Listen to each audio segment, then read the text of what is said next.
السلام عليكم حبايب قلبي، شلونكم؟ عساكم بخير. طبعا شباب، اليوم راح نشرح عن هذا التطبيق، تطبيق الأرقام. راح نشرح ناخذ منه رقم. طبعا شباب، بالبداية وتوضيح، التطبيق هذا ما يعطي غير رقم واحد، رقم واحد مجاني بالبداية، بعدها البرنامج مدفوع. يعني إذا محتاج رقم واحد، ولأي شخص محتاج رقم ضروري، رقم واحد صح، يدخل على الفيديو يكمل ياخذ رقم من التطبيق هذا. واذا انك من جماعة العشر ارقام و15 رقم و20 رقم، مالك مصلحة بالفيديو، اطلع. طبعا التطبيق يشتغل بدول من دون في بي ان، وبي دول اجباري اللي شغل عليه في بي ان حتى يفتح معك التطبيق او يشتغل. في البداية شغلته من دون في بي ان، ما اشتغل معي التطبيق. راح ارجع اشغل في بي ان واتأكد منه اذا راح يفتح معي او لا. طبعا مثل ما وضحت لكم بالبداية، التطبيق ما ينطيك رقم واحد، والتطبيق اني اخذ منه رقم قبل هالمرة، ما راح ينطيني رقم اكثر من رقم. انت كونك لسه ما فتحت التطبيق وما اخذت منه ولا رقم، نزل التطبيق واسحب منه رقم، بعدها راح ينطيك ارقام مدفوعة، اما تحصل منه رقم مجاني. بس نسوي مسح البيانات التطبيق لانه اخذت منه رقم.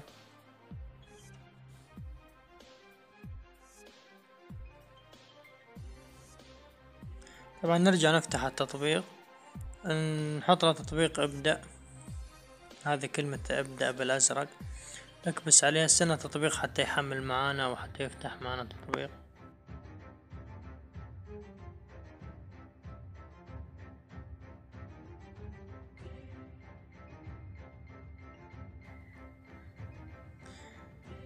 مثل ما شفتوا فتح التطبيق على السيرفر الولايات المتحدة، بس يفتح لنا الأرقام، تحمل شوي. طبعا طلعت معنا الأرقام هاي، بإمكانك تختار وتجرب الرقم على الواتساب إذا شغال أو لا قبل ما تعطيه تأكيد.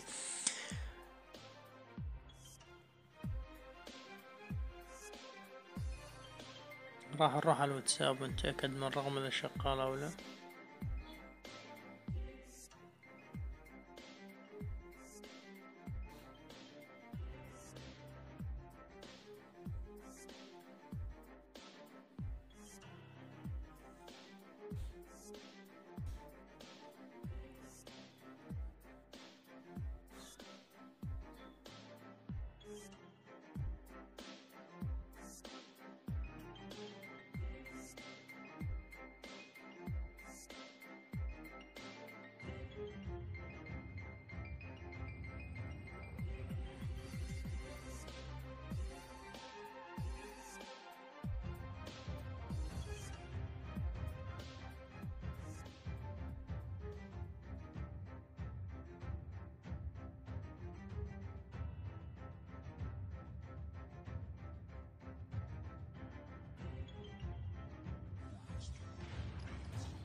طبعا إذا حطيت الرقم أول مرة وأعطاك ساعة أو أكثر، ارجع حط تعديل الرقم وارجع الصقه مرة ثانية، راح يكون اشتغل معاك.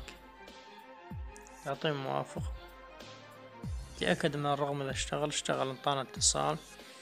طبعا بغت هنا الخطوتين الباقيات تعرفونها انتم، تروح تأكد على التطبيق، تروح تأكد الرقم، وبس أكدت الرقم ترجع تعطيه اتصال على الواتساب، راح يتصل معاك. كان لأنه ساحب رقم، وضحت لكم بالبداية، هاي انطاني واجهة المدفوع، انطاني واجهة الرقم المدفوع، لأنه أنا ساحب منه رقم قبل هالمرة، ما شفته بالبداية، مسحت بيانات التطبيق لأنه أخذ منه رقم قبل هالمرة. لذلك أنت لسه ما نزلت التطبيق ولسه ما أخذت منه ولا رقم، راح ينطيك رقم. نزل التطبيق واخذ منه رقم بالبداية، وأرقام ثانية راح يقول لك مدفوع، أما راح ينطيك رقم واحد بالبداية. مثل ما وضحت وذكرت بالبداية، أكد الرقم بس يطلع شغال، وانطي على رقم بمربع أزرق، اكبس على المربع الأزرق انطيه تأكد، وروح اعطي اتصال للرقم على الواتساب. بعدها ارجع هنا استنى الكود او استنى الاتصال. هذه هي طريقة البرنامج كاملة، يعني ما ابو اي شيء ثاني. اما مثل ما شرحت لكم بالبداية، قلت لكم انه انا اخذ منه رقم، ما راح ينطيني رقم هسه، لانه هو راح البرنامج كله ينطيك رقم واحد بس لا اكثر، باقي الارقام مدفوعة.